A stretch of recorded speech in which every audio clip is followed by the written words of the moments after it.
Chap tales. Don't you wanna hear some chap tales? Hey, how you doing? And here's another chap tale. Okay. So this little story is about a time when I went to see Oasis play. It was me, Jamie Nicholas, a fella called Ricky, and Tony Meatbone, I think, maybe even Robert Wren. But so Jamie had got hold of these backstage passes and, you know what I mean, the works to see Oasis. So I had to have one off him. So we all met up at the Talio, which is now no longer there, across the road from the Forum in Kentish Town. Met there at, like, I don't know, when the pub opened, 11, don't know, whatever. Sat outside in the garden because it was a nice hot sunny day, and we had a couple of beers. Then the old taxi turned up, like a people carrier thing, turned up to take us to Milton Keynes Bowl.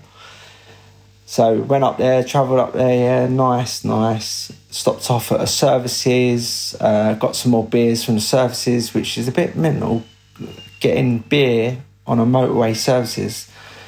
Obviously the driver weren't drinking none of it, but we was drinking quite a lot of it. So we carried on, got to the bowl, went into the backstage bit, and I had a couple more drinks and that. And then, do you know what? I can't even remember who supported Oasis, but I think I liked them. You have to look it up as well when it was, but I don't know, 2000 and don't know. Obviously, they split 2009, so it was before that anyway. So we went backstage, had a few beers, went out the front, and a couple of our other pals, Rachel Parrott, Terry McQuaid, and I can't remember who else, but there was a couple of others come met us there. So we're all backstage, a lot of us. Terry McQuaid sorted out the tickets. We had to give him quite a bit of money for them, which weren't great, but I suppose it was worth the experience. Watched Oasis, going mental, like in the pit. It was just amazing. Like, and then backstage, the nightclub, I think it's called Lily White's, had sort of put the backstage bar and everything together, so it was all mental in there. Like, so after Oasis had finished, we was backstage drinking. We was getting quite out of it. Then Jamie said, yeah, let's go back to mine. I said, sweet. So we had the cab coming for us as well. So we had to get a move on to where we was meeting the driver. And then at that point, I got lost from the others. And it was mad because it was like pitch black by this time. And this is really when, like, my eyesight used to, like, I knew it was bad. I was a blind man.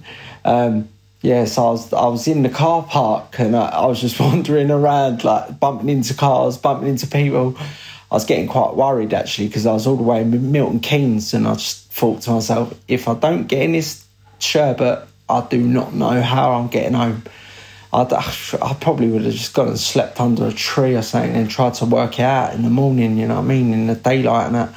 But anyway, so we're there. I've got my blower out, and I'm trying to call Jamie, trying to call Meatbone and Ren, and no one's answering. And I was just like, this is just my worst nightmare. And then I rang Jamie again, and he's answered. He's like, Chapman, where are you, mate? I was like, Jay, I'm in the car park, and I do not know where I'm going, mate.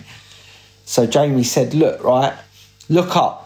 There's a big lit up, I don't even know what it was, some sort of archway or something. I don't know if that was the entrance to the car park. I ain't got a clue, but I could see it. And he was like, we are standing under that. And I'm not joking, it was half a mile away, but I was just like, Jay, you got to wait for me, brother. He said, all right, hurry up, I'll get the cab to wait, because they had the cab pulled over on the motorway or an A road or something on the old hard shoulder and that. So I trudged through this car park, And still, honestly, I was bumping into everything. Not only was I blind, I was a bit drunk as well, and it was just it was quite scary for me. It was like proper. Anyway, I just carried on, and in the end, I got there, and they had waited for me. And I see, like, at the bottom of this hill, the cab waiting, like meat bone hanging out of it, going, "Chapman, come on!" So I went down the hill and jumped in the sherbet, and we drove back to Jamie's house, and then, well, let's just put it like this: the night got mental. I don't think I slept for like 48 hours. It was mad. It was like when we got to Jamie's, his power. I'm saying his name's Ricky, and I'm probably wrong, but we'll go with Ricky anyway. He was like, I'm going to go home because I'm knackered, boys, you know what I mean? We was like, sweet, all right, come back tomorrow or whatever, and we'll meet up again or whatever. And he's like, yeah, all right, mate, sweet. So he's gone home, and then we've just been on it all night, like got Oasis videos playing on the telly non-stop. We've just got so much alcohol. Jamie, we must have got it in before we left or something, because there wouldn't have been a shop open at that time. That would have been a nightmare trying to find a shop that's selling alcohol at like silly o'clock in the morning. But yeah, we was just like getting right on it. It was nuts. And so I don't know, it was like 11 o'clock in the morning, lunchtime, 12, something like that. And then there's a knock on the door, like, and one of us opened it, and it was this Ricky, and he's like, are you lot not been home? And we was like, nah, mate, we're still going, do you know what I mean? Like, and he's like, fucking hell, you lot are nuts. And I was just like, you know what I mean?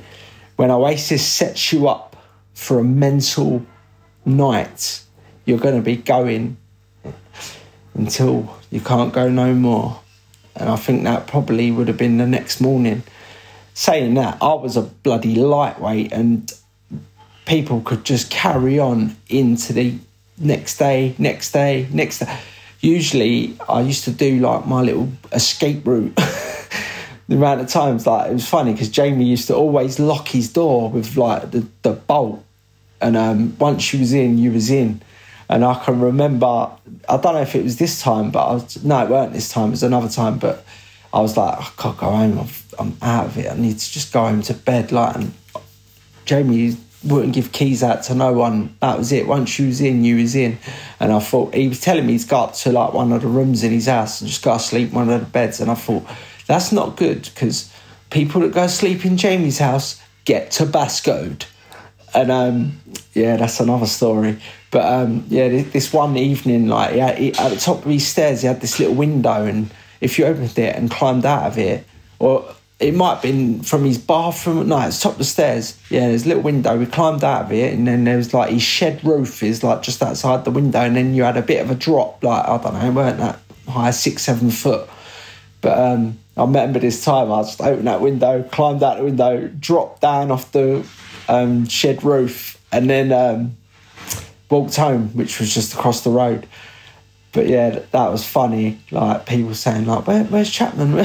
Where's Chapman? I was in my bed where no Tabasco was coming my way. No, yeah, I just thought little bit of a mental time at an Oasis concert. There's plenty of mental times we had at Oasis concerts. Yeah, love the band. All right, nice one. Hope you've enjoyed this little sweet and short chat tale, but nice. See you soon.